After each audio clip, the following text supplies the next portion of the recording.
아멘. 네, 2025년 첫 주일이 됐습니다. 첫 주일에 2025년에 주일 예배 말씀을 어떤 것을 전해야 할까 많은 고민이 있었겠죠. 그러다가 드디어 8년 만에 제가 다시 창세기를 들어가게 됐습니다. 이제는 요한계시록까지 쉼 없이 한번 달려가 보도록 하겠습니다. 몇 년이 걸릴지 모르겠습니다. 보통 이 일정상으로 보면 6년이 걸립니다. 요한계시록까지. 그러나 좀 더 빠르게 가려는 생각을 좀 가지고 있습니다. 왜냐하면 두 번째 지금 저희들이 강해 설교를 하는 거기 때문에 좀 빠르게 좀 주제별로 여러분이 성경을 전체적으로 깨닫고 또 우리가 1월 1일부터 읽어가고 있지 않습니까? 그것들을 같이 하면서 진행해 보도록 하겠습니다. 자, 오늘 제목은 창조의 하나님, 창조주를 믿으라 라는 것입니다. 하나님에 대해서 여러분들이 많이 알고 있는 것 같지만 사실 하나님에 대해서는 우리는 별로 아는 게 없습니다. 왜냐하면 하나님은 눈에 보이시지 않는 분이기 때문에 하나님을 알기는 인간으로서는 불가능한 겁니다. 그러나 하나님이 자신을 계시해 주신다면, 하나님이 우리에게 자신이 어떤 분이라는 걸 알려주신다면 우리는 알 수가 있게 되는 것이죠. 그것이 바로 성경이라는 것입니다. 그리고 창세기는 그 하나님에 관해서 가장 중요한 부분을 말씀해 주고 있다는 것이죠. 그렇기 때문에 이 창세기를 우리는 먼저 보고 성경을 시작을 해야 합니다. 여러분, 창조 그러면 많은 사람들은 설화나 전설이라고 생각을 합니다. 왜? 보질 못했으니까. 그러니까 오래전부터 내려왔던 그런 이야기다 라고 정도 생각을 합니다. 그러나 예수를 믿는 사람이 이 창조의 이야기를 설화나 신화라고 믿는다면 이거는 신앙이 없는 사람, 샤머니즘을 믿고 있는 사람과 뭐가 다르겠습니까? 그렇기 때문에 우리는 결코 창조는 신화나 전설이 아닌 우리 신앙의 삶의 기초가 되어야 된다는 것을 여러분이 기억하셔야 됩니다. 그래서 하나님께서는 이 성경의 가장 첫 번째 창조의 이야기를 기록하고 있다는 것이에요. 그렇기 때문에 이 창조는 결코 설화나 전설이 아닌 사실임을 우리가 보질 못했지만 믿음으로 그것을 사실로 우리는 받아들여야 된다는 것이죠. 요즘은 과학이 많이 발전을 해서 과학적으로 이 창조를 좀 해결해 보고 설명해 보려고 합니다. 그러나 한계가 있습니다.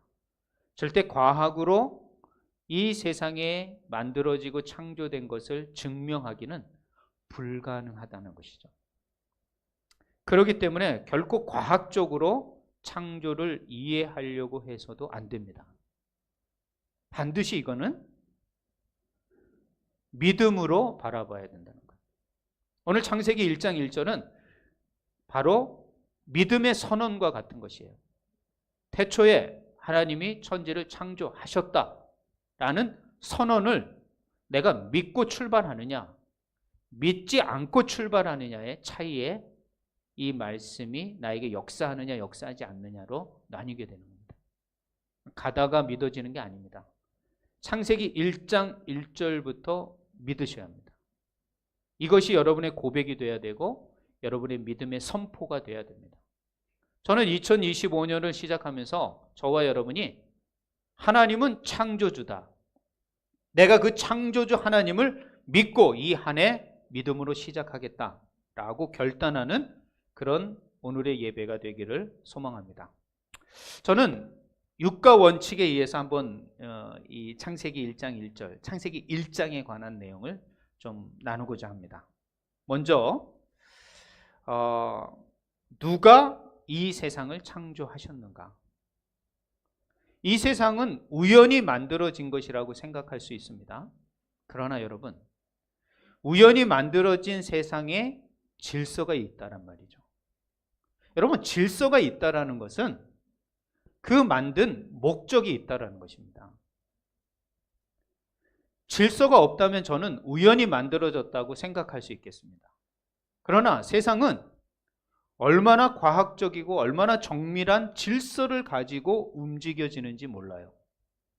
해가 뜨는 거, 해가 지는 거, 자전과 공전, 만유인력, 이 모든 것들이 질서 가운데 움직여지고 있다는 것이에요.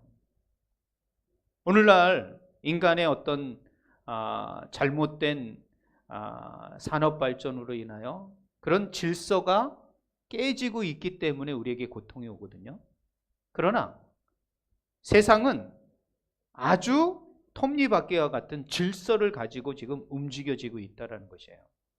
그렇다면 이 질서는 어떤 목적을 향하고 있고 목적을 가지고 누군가가 만들어졌다고 우리는 볼 수밖에 없는 것이죠. 이게 사실 과학적 사고인 겁니다. 과학적 사고로 창조를 보면 너무도 질서정연합니다. 그리고 이것은 누군가가 계획하고 목적을 가지고 만들지 않았다면 이렇게 돌아갈 수 없다라는 것을 우리는 발견할 수 있게 되는 거예요. 그렇기 때문에 우리는 세상을 보면서 이것은 누군가가 만들었구나. 누군가가 창조했구나. 누군가가 계획하고 그의 목적을 가지고 만들어진 것이라는 걸 알게 되는 거예요. 그러므로 창세기는 하나님의 존재를 인정하고 있다는 거예요. 우리가 눈에 보이지 않지만 눈에 보이는 이 질서와 이 세상의 모든 것들을 통하여 하나님이 계시구나. 그 하나님이 만드셨구나. 우연이 아니라 하나님의 계획과 목적을 가지고 만들었다는 걸 알 수가 있습니다. 성경의 1장에 보면 빛이 있으라 그렇지 않습니까? 그 빛이 가질 수 있는 목적을 하나님이 가지고 빛이 있으라고 말씀하셨어요. 그러니까 누군가가 명령하고 있다는 거죠. 누군가가 그것을 만들어내고 있다는 거예요. 그가 누구냐? 그게 바로 신이라는 거죠. 그가 바로 우리가 믿고 있는 하나님. 그분이 이 세상을 만드셨음을 1장은 계속적으로 말하고 있다는 거예요. 어떤 과학자가 있었습니다. 과학자가 하나님 잘 안 믿죠? 그래가지고 하나님 앞에 딱 얼굴을 들고 하나님, 제가 하나님 없이 제가 한번 새로운 걸 창조해 내겠습니다. 이렇게 얘기를 한 거예요. 그래서 하나님이 그래 한번 만들어 봐라. 그러면서 밖에 나가서 흙을 한 줌 쫙 들고 하나님처럼 내가 한번 만들어 보겠습니다 하고 흙을 딱 들고 딱 했을 때 하나님 뭐라 그러냐? 흙은 내가 만들었는데. 이해되세요? 이런 고차원적인 조크를 통하여 웃지도 않고 계시는 거예요. 생각해 보십시오. 하나님이 만드신 것을 가지고 인간은 창조할 수밖에 없는 거예요. 그러나 하나님은 아무것도 없는 가운데 무에서 유를 창조하셨다는 것이죠. 인간들은 무엇인가 창조하고 만든다고 하지만 그 모든 것들은 다 하나님이 만들어 놓은 것 위에 2차적인 창조 행위밖에 될 수 없다는 거예요. 그러니까 절대 하나님이 만든 것 외에는 새로 만들어지는 게 없습니다, 사실. 우리가 그걸 깨달으셔야 되는 거예요. 우리 인간도 새로 창조된 게 아닙니다. 하나님이 만드신 흙을 가지고 인간을 만드셨고, 여자도 만들어진 인간 안에서 또 다른 인간을 만들어내는 것처럼 하나님은 무에서 유를 창조하지만 인간은 그 만들어진 하나님의 창조물을 통하여 또 다른 것들을 창조하는 행위밖에 할 수가 없다는 거예요. 그러니까 우리는 결코 하나님을 어떻게 해요? 흉내낼 수가 없는 거죠. 그러므로 과학은 법칙을 설명할 수 있지만 그 법칙을 만드신 분이 누구다? 바로 하나님이시라는 거예요. 그렇기 때문에 여러분, 하나님은 반드시 계시다라는 거예요. 눈에 보이지 않지만 창세기 1장을 통하여 이 질서와 계획을 가지고 만드신 분이 누구다? 하나님이시구나 라는 걸 알게 됩니다. 그럼 언제 만들었을까요? 태초에 만들었죠. 오늘 본문에 보면 태초에 만들었다는 거예요. 자, 이 태초라는 것은 어떤 것을 말하냐면 시간의 시작인 거예요. 시간. 그래서 인간은 창조되면서 그 시간 안에 지배를 받게 되는 거죠. 그리고 공간이라는 제한을 받게 됩니다. 그러나 하나님은 그 시간과 공간을 초월하신 분이라는 것을 기억하셔야 돼요. 하나님은 이 시간과 공간을 초월하기 때문에 지금도 과거에도 미래에도 현재에도 계실 수 있고 여기에도 계실 수 있고 저 우주에도 계실 수 있고 우리가 볼 수 없는 그 초월적인 그곳에서도 계실 수 있는 분이 바로 하나님이시라는 거죠. 그렇기 때문에 이 태초는 사실 먼 것 같지만 사실 오늘 이 시간도 태초일 수 있습니다. 그 태초에 하나님이 나를 창조하셨다.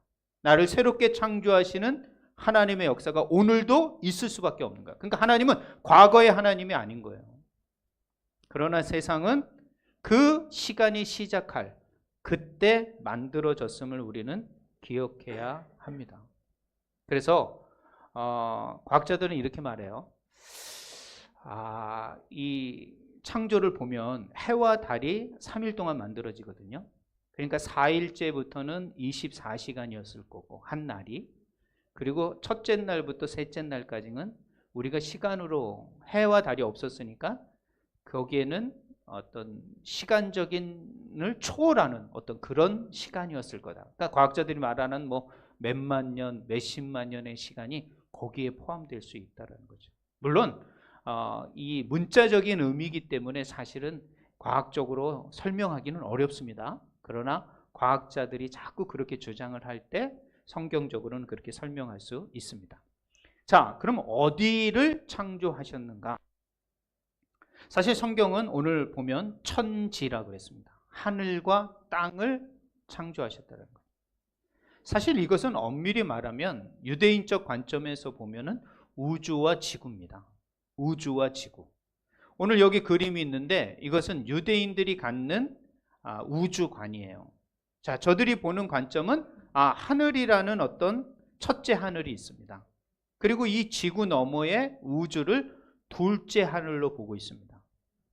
그리고 세 번째, 그 우주의 어딘가에 눈에 보이지 않는 하나님이 계신 성소인 셋째 하늘이 있다라고 생각을 하는 것이죠. 이것이 유대인들의 관점입니다. 그러니까 하나님께서 은연중에 이들에게 이런 관점을 주셨다라고 생각을 해요. 그래서 저는 유대인의 이 생각이 참 성경적이고, 또 바울도 내가 3층 천에 올라갔다 이렇게 말했을 때 셋째 하늘이거든요. 그 셋째 하늘이 어디다? 바로 저렇게 하나님의 성소, 우주 너머에 눈에 보이지 않는 그 하나님의 성소가 있다라는 거죠. 초월적인 곳이죠. 그렇기 때문에 하나님은 어디를 창조하셨느냐? 우리가 보는 우주뿐만 아니라 인간이, 하나님의 창조물들이 가장 아름답게 살 수 있는 지구, 이 땅이라는 말은 지구를 의미합니다. 사실은 히브리어로 말하면. 그러니까 지구를 만드셨다라고 말을 하는 거예요. 그러니까 많은 과학자들이 그러죠. 지금 우주선을 내보내가지고 저 우주 끝에 하나님 나라가 혹시 있나 하고 찾아보니까 없어. 그리고 다른 혹성이나 다른 어떤 행성에 가서 물이 있나, 인간의 존재나 생명체의 존재가 있나 보고 있지만 성경적으로 따진다면, 성경적으로 다 설명한다면 없습니다. 어떤 사람은 또 UFO가 있는데 어떻게 생명체가 없을 수 있겠습니까? 뭐 이런 얘기를 하면서 얼마나 이 인간의 어떤 이런 신앙적인 부분을, 이 성경적인 부분을 도전하는지 몰라요. 그러나 성경적으로 해석할 때는 하나님께서는 이 지구를 창조하셨다. 그리고 그 지구 너머에 있는 수많은 별들과 우주를 창조하셨음을 성경은 말하고 있다는 거예요. 자, 그럼 무엇을 만드셨을까요? 빛과 어둠을 만드시고요. 그리고 이 식물과 동물들을 만드시고요. 그리고 마지막에 인간을 만드셨어요. 인간을 만드시면서 성경에 보니까 심히 좋았더라. 다른 것을 만들 때는 그냥 좋았더라, 보시기에 좋았더라 그랬는데 인간을 만드실 때는 심히 좋았더라 하고 강조합니다. 그러니까 너무 좋은 거죠. 여기에는 하나님의 목적과 하나님의 뜻이 더 반영이 된 거죠. 그래서 성경은 그걸 어떻게 설명하냐면 하나님의 형상대로 인간을 창조했다. 하나님의 이미지가 그 안에 반영이 된 것이죠. 그러니까 인간만이 하나님의 목적을 이루고 하나님의 계획 안에 하나님의 뜻을 이룰 수 있는 존재라는 거죠. 자꾸 인간을 동물과 같이, 인간을 1차적인 창조의 어떤 행위로 이루어진 그 동물들 같이 취급하시는 분들이 많아요. 성경은 분명히 말하고 있습니다. 인간은 그런 존재가 아니다. 모든 창조물에서 하나님의 목적과 하나님의 질서를 반영하는, 그래서 거기에는 육적인 것과 정신적인 것과 영적인 것들이 함께 반영되어 있는 존재가 바로 인간이다라는 것이에요. 그래서 인간을 통하여 하나님께서는 세상을 다스리기를 원하셨고, 인간을 통하여 하나님은 관계하시기를 원하셨고, 인간을 통하여 참된 선이 무엇인지를 선포하시기를 원하셨던 거예요. 그러니까 우리가 그것을 감당할 수 있는 존재였다라는 것이죠. 그런데 여러분이 잘 아시지만 불순종, 죄와 허물로 말미암아 우리가 그렇지 못하게 됐죠. 자, 하나님은 무엇을 창조하셨냐? 우리가 보고 또 보이지 않는 모든 것까지 그 종류대로 그 모든 것들을 목적과 질서를 가지고 살 수 있도록 보시기 좋게 만드셨다는 거죠. 어떤 사람들은 또 이렇게 얘기해요. 과학적으로 설명하면 돌연변이는 어떻게 설명해야 됩니까? 여러분, 돌연변이라는 것은요, 어떤 형태는 변하지 않아요. 그 본질은 변하지 않아요. 본질은 변하지 않지만 그 환경이나 상황에 따라서 약간의 변화는 일어나게 돼요. 성경도 말하고 있습니다. 왜? 너희들이 그 종류대로 각기 과실과 열매를 맺게 될 거다. 그러니까 거기에는 좀 변형된 돌연변이들이 나올 수밖에 없다라고 성경은 제시하고 있어요, 이미. 그런데 사람들은 이 돌연변이를 통하여 이것은 진화되어진 과정이다, 이렇게 설명하시는 분들이 많이 있어요. 여러분, 충분히 본질 안에서 어떤 종류대로 거기서 변형이 일어날 수 있다는 걸 아셔야 돼요. 인간도 그렇지 않습니까? 처음부터 흑인, 백인, 황인종을 창조하시지 않았습니다. 이거는 제가 분명하게 압니다. 아프리카에서 선교를 한 20년, 30년 하신 분을 제가 청년 때 만났어요. 근데 저는 흑인인 줄 알았어요. 진짜 까만 거예요. 아니, 한국 사람인데 얼굴이 까매요. 같은 엘리베이터를 타고 교회를 딱 올라가는데 아니, 어떤 여성분이 파마를 한 거야. 우리 아줌마 파마 있잖아요, 한국에. 아줌마 파마를 하고 딱 섰는데 얼굴이 까만 거예요. 난 진짜 흑인 아줌마인 줄 알았어. 근데 그분이 갑자기 그러니까 안녕하세요. 얼마나 놀랬겠습니까? 시커먼 사람이. 그래서 이제 예배를 다 끝나고 정말 솔직하게 너무 궁금해서 물어봤어요. 아니, 어떻게 얼굴이 그렇게 까매지셨네. 아니, 제가 아프리카에서 또 배를 탔대요. 둘로스 선을 탔대요. 둘로스 선을 타고 남태평양을 이렇게 다니고 이렇게 하면 얼굴이 이렇게 타더라고. 자기뿐만 아니래요. 거기에 샀던 백인들도 이렇게 황인종들도 아시아인들도 그렇게 된다 그러더라고. 그러니까 제가 그때 좀 책을 찾아봤어요. 얼굴색이 과연 이렇게 만들어졌느냐, 이렇게 태어나느냐? 아니라는 거예요. 날씨에 의해서, 그 환경에 의해서 이 체형과 이 피부색이 변할 수 있다는 거예요. 그게 과학적인 거예요. 그러니까 아프리카에 오래 노출된 사람들은 얼굴이 그렇게 까만 수밖에 없는 거예요. 그리고 대대로 그 까만 변형된 속성이 나올 수밖에 없는 상황이 된 거라는 것이죠. 그러니까 여러분, 이거는 하나님께서 그렇게 만드신 게 아니라 이 환경 속에서 약간의 돌연변이가 일으켜서 이렇게 인간의 모습도 나타나듯이 동물들은 얼마나 많은 변이들이 일어나겠습니까? 그러나 그 모든 것들을 하나님은 여기서 뭐라고 말하면 종류대로, 그러니까 더 많은 종류들이 나올 수 있다라는 뉘앙스로 오늘 본문을 말하고 있듯이 하나님이 만드신 거에서 더 많은 것들이 탄생되어지고 변형될 수 있다라고 성경은 분명히 말하고 있다는 거예요. 그러나 우리가 보는 모든 것들을 누가 만드셨다? 하나님이 만드셨다. 그럼 어떻게 만들어주셨을까요? 우리처럼 어떤 재료를 가지고? 아니죠. 하나님은 그렇게 만드신 분이 아니에요. 오늘 빛이 있으라 말씀하신 것처럼 말씀으로 만드신다는 거예요.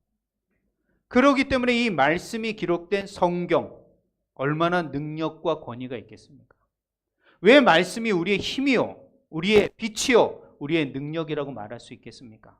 하나님이 이 말씀으로 세상에 보이는 모든 것들을 창조하셨기 때문이라는 거예요. 그렇기 때문에 이 말씀, 기록된 이 말씀일지라도 이 말씀에는 하나님의 능력과 권위가 있다는 거예요. 그렇기 때문에 이 말씀대로 살 때 우리는 어떻게 돼요? 우리의 삶이, 우리의 내면이 변화될 수 있는 힘을 갖게 되는 거예요. 말씀으로 세상을 창조하셨지, 기록된 이 말씀이 우리 가운데 비춰지고 우리 가운데 믿어질 때 이 말씀이 우리를 새롭게 하고 변화할 수 있는 힘을 갖게 된다는 거죠. 그런데 이 말씀을 깨닫는 존재는 동물들이 아닙니다. 식물들이 아닙니다. 오직 인간만이 그 말씀을 깨달을 수 있기 때문이죠. 그렇기 때문에 하나님은 어떻게 창조하셨다? 바로 말씀으로 창조하셨다는 거예요. 그렇기 때문에 여러분이 하나님의 말씀을 신뢰하고 믿어간다는 건 너무도 중요한 일입니다. 그럼 하나님께서 이 모든 것들을 왜 창조하셨을까? 왜 창조하셨을까? 여기에는 아까 창조의 질서와 목적이 있듯이 하나님께서 인간을 창조하시고 세상의 모든 것을 창조하신 것에는 다 이유가 있다는 거죠. 그 왜라는 질문에 답이 있습니다. 먼저 저는 예배와 순종을 함께 드려야 된다고 생각을 합니다. 이것은 우리가 영적인 존재이기 때문에 그러는 거예요. 인간을 하나님의 형상으로 만들었다는 것은 영적인 존재라는 거예요. 그러니까 영적인 존재는 반드시 예배해야 되는 것입니다.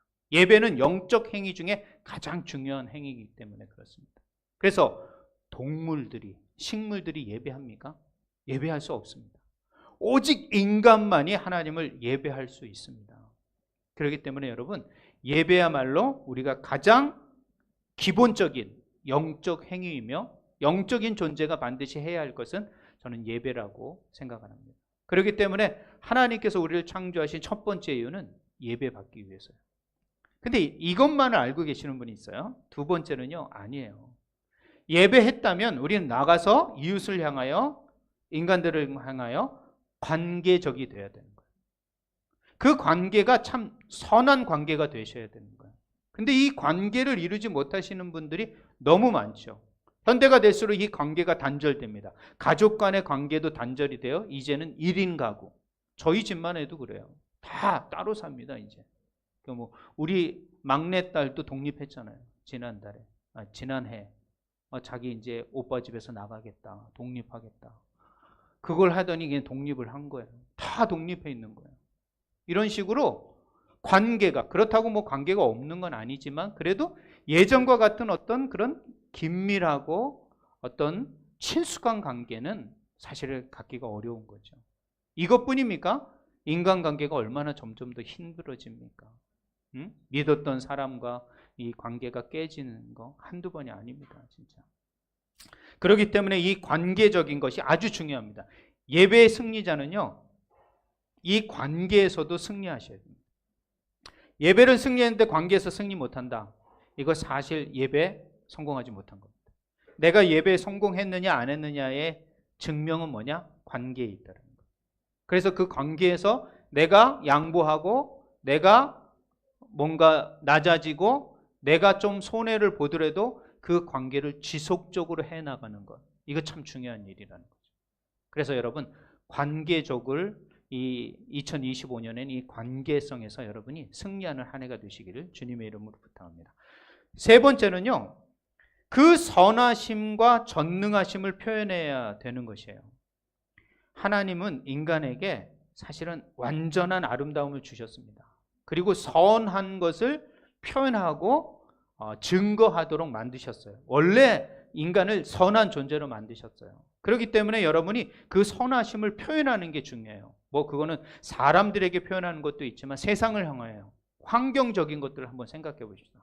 여러분 쓰레기 버리고 뭐 하는 거. 제가 누누이 한번 얘기했죠.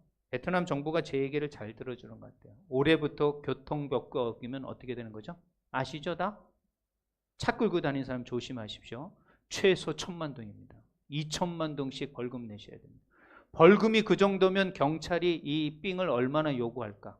저는 한번 실험해보고 싶은 생각도 듭니다만은 그러다가 큰일 날 것 같아서 안 해보는데, 오토바이도 지금 400만 동, 500만 동이에요. 그냥 한 달치 월급이 나가는 거예요. 교통법규 지키라고 제가 목사님들한테 얼마나 얘기했는지 몰라요. 한 10몇 년은 제가 얘기를 했습니다. 아주 강의할 때마다 그것만은 지키라. 우리 다른 사람 안 지켜도 그리스도인은 이것만은 지켜라. 하면 웃더라고. 다 웃어. 왜? 다 그렇게 사는데 뭐 저렇게 목사님 그거 하나 가지고 도덕적이 되고 선한 거 안 됩니다. 아마 이런 식으로 나를 쳐다보면서 듣던 목사님들이 이제 올해 내가 다시 한번 해보려고 그 표정을 한번 확인해 보려고 저는 승리를 했다고 이렇게 보고 있습니다. 정말 여러분 교통법규 잘 지켜야 됩니다. 베트남에서 진짜 교통법규 잘 지켜야 됩니다. 여러분은 잘 지키는지 알아요. 베트남 사람 말하는 거. 베트남 사람 교통법규 잘 안 지키더라고요. 아무튼 그 선함을 우리의 삶 속에서 표현해 내야 됩니다. 그리고 마지막 궁극적으로는요. 첫 번째는 하나님의 영광을 드러내셔야 됩니다. 하나님의 영광. 여러분의 모든 삶에 하나님의 영광에 초점을 맞추셔야 돼요. 내가 이 하는 일, 내가 이 살고 있는 삶, 내가 하는 모든 말을 통해서 과연 하나님 앞에 영광이 되는가? 이것에 대해서 늘 질문하시고 묻는 삶이 되실 때 여러분의 삶이 정돈이 될 수가 있다는 것이죠.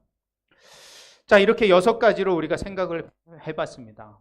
2025년은 창조주를 믿는 믿음의 삶을 여러분이 인정하고 살아가는 그런 한 해가 되었으면 좋겠습니다. 그래서 그 하나님의 말씀에 정말 순종하는 삶을 살아가셨으면 좋겠습니다. 여러분, 새해가 됐지만 뭔가 딱 정립된 게 없으시죠? 올 한 해 무엇을 해야 되고 어떻게 해야 될까 하지 못하겠다라는 생각은요, 성경대로 말하면 바로 지금 혼돈 가운데 있다라는 거예요. 흑암 가운데 있다라는 거예요.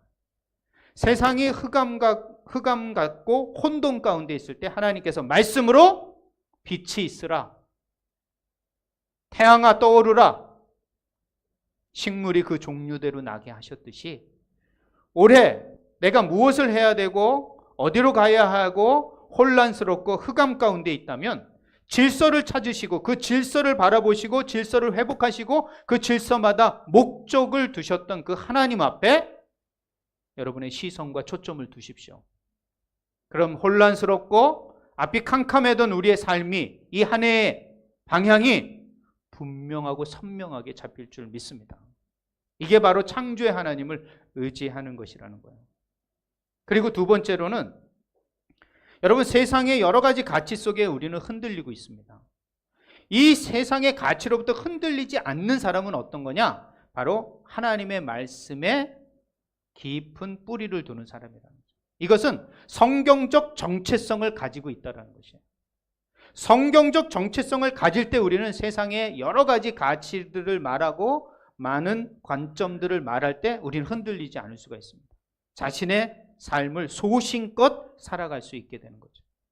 이것이 바로 하나님의 백성다운 삶이라고 생각을 합니다. 저는 이게 자존감이라고 생각하고 이게 자신감이라고 생각합니다. 자신의 정체성, 자신이 뭐에 깊은 뿌리를 두고 가치를 두고 있는지를 모르는데 괜찮은 가치나 괜찮은 관점과 사상을 들으면 흔들릴 수밖에 없는 거예요. 그러나 하나님의 말씀에 분명한 뿌리를 두십시오. 거기에 기초를 두십시오. 그러면 세상에 아무리 여러분에게 뭐 여러 가지를 말하지만 흔들리지 않을 수가 있다는 거죠. 그래서 제가 올해 카톡 단톡에 뭘 지금 계속 주고 있습니까? 웨스트민스터 소요리 문답을 여러분에게 주고 있는 거예요. 성경을 기반해서 아주 잘 정립된 이 신앙 고백서를 작년에는 하이델베르크를 공부했다면, 나눴다면 올해는 웨스트민스터 소요리를 하게 될 것입니다. 하나하나 지금 정리하면서 여러분에게 아주 짧게 주고 있습니다. 그리고 벤을 위해서 제가 영어 성경, 영어도 나오고 한국어도 나오는 성우들이 그렇게 뭐 모든 사람들의 성경 인물의 음성을 낸다는 건 이건 세계 어디에도 없는 오디오입니다. 우리나라에만 거의 있는 오디오입니다. 그런 거 지금 여러분에게 찾아서 지금 보내고 있는 겁니다. 그러니까 하루에 10분, 15분을 그렇게 투자 못 하시면 안 됩니다. 그리고 배는 반드시 그 영어로 딱 보셔야 돼요. 한국어로 하지만 영어로도 딱 보고 성경 매일 봐야 되는 거예요. 저하고 성경 공부하고 싶다고요? 그거요, 바빠서 하지 못할 때가 많습니다. 그러나 매일매일 그 카톡을 읽고 여러분이 묵상한다면 여러분도 모르게 신앙의 성숙과 기초를 성경에다가 두게 될 것입니다. 저는 여러분이 그런 삶의 현장 속에서 하나님의 말씀과 깊은 뿌리를 두고 동행하는 한 해가 됐으면 좋겠어요. 베트남 얼마나 바쁩니까? 여유도 있지만 바쁜 곳입니다. 그리고 다 멀리 떨어져 있는 분들이 많습니다. 우리 교회는 특별히. 그렇기 때문에 그렇게 제공되어지는 것들을 여러분 놓치지 마시고 그렇게 감당해 주시길 바랍니다. 제가 올해 3가지 기도 제목을 여러분에게 좀 제시하겠습니다. 오늘 말씀을 통하여 창조주 하나님에 대한 믿음을 더 굳게 갖고 예배의 성공자가 되십시오. 그리고 하나님, 저는 하나님의 청지기적인 사명, 책임감을 가지고 도덕적, 이타적, 나를 부르심 앞에 그 목적 앞에 책임감과 청지기적 사명을 가지고 이 한 해를 좀 살아가도록 하겠습니다. 3번째로는 하나님의 창조 질서와 목적을 따라 내 삶에 성실하고 또 새롭게 정체성을 회복하고 자존감과 자신감을 회복하는 그런 한 해가 되겠습니다 라고 여러분 생각하고 좀 오늘 올 한 해를 시작했으면 좋겠어요. 이 창조주, 나를 창조하신 그 하나님에 대한 믿음, 신뢰, 또 그분의 주신 말씀 앞에 나의 부르심 앞에 정체성과 책임감의 회복, 그래서 나를 좀 더 새롭게 그분 앞에서 살고자 하는 한 해, 이것이 2025년에 창조주 하나님을 신뢰하고 출발하는 우리 모든 주안의 성도들이 되시기를 소망합니다. 오늘 이 3개의 제목을 가지고 잠깐 기도하고 말씀을 마치도록 하겠습니다. 우리 다 같이 통성으로 이 3가지, 하나님, 내가 이 창조주 하나님에 대한 믿음을 다시 신뢰하고 회복하게 하시고 하나님이 주시는 이 세계에서 하나님 청지기적인 사명을 감당하게 하시고 또 올 한 해도 그 창조의 질서와 목적을 따라 내 삶이 그런 새로운 삶으로 회복되어질 수 있는, 자존감과 자신감이 회복되어질 수 있는 그런 한 해가 될 수 있도록 이 시간 우리 잠시 기도하고 제가 기도함으로 마치도록 하겠습니다. 함께 기도합니다.